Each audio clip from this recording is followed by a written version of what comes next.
ঢাকার হযরত শাহজালাল আন্তর্জাতিক বিমানবন্দরে কার্গো ভিলেজে ভয়াবহ আগুন লেগেছে। এতে পুড়ে গেছে গুরুত্বপূর্ণ মালামাল, বন্ধ রয়েছে উড়োজাহাজ ওঠানামা।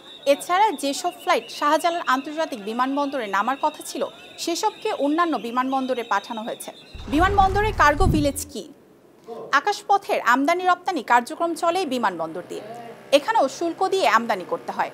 শুল্কায়ন প্রক্রিয়া সম্পন্ন করতে যেখানে আমদানি রপ্তানির পণ্য রাখা হয় সেই জায়গা বা সেখানকার গুদামকে বলা হয় কার্গো ভিলেজ। হযরত শাহজালাল বিমানবন্দর সহ বিশ্বের বিভিন্ন বিমানবন্দরে আমদানি ও রপ্তানির জন্য আলাদা কার্গো ভিলেজ বা কমপ্লেক্স রয়েছে। কার্গো ভিলেজে পণ্য কতক্ষণ থাকে? যে কোনো পণ্যের আমদানি রপ্তানি সব ধরনের আনুষ্ঠানিকতা সম্পন্ন হয় বিমানবন্দরে কার্গো ভিলেজে। সেখানে শুল্ক বিভাগ, বিমান সংস্থা, বেসামরিক বিমান চলাচল কর্তৃপক্ষ সহ বিভিন্ন সরকারি বেসরকারি প্রতিষ্ঠানের কার্যালয় থাকে। শুল্কায়ন দিয়ে পণ্য নেওয়ার আগ পর্যন্ত কার্গো ভিলেজেই থাকে পণ্যগুলো।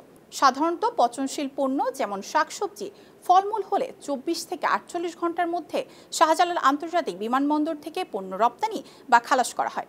পণ্যবাহী বা কার্গো বিমানে স্থান সংকটের কারণে রপ্তানিমুখী পণ্য চালান কয়েকদিন পর্যন্ত কার্গো ভিলেজে থাকতে পারে। এ সময়ের জন্য ভাড়া বা চার্জ গুনতে হয় রপ্তানিকারককে। শাহজালাল কার্গো ভিলেজে আগুনে কি কি ক্ষতি হতে পারে? হযরত শাহজালাল আন্তর্জাতিক বিমানবন্দরে কার্গো ভিলেজে আমদানি করা শত শত টন পণ্য ছাড়াও বিভিন্ন জিনিসের স্যাম্পল বা নমুনা থাকে।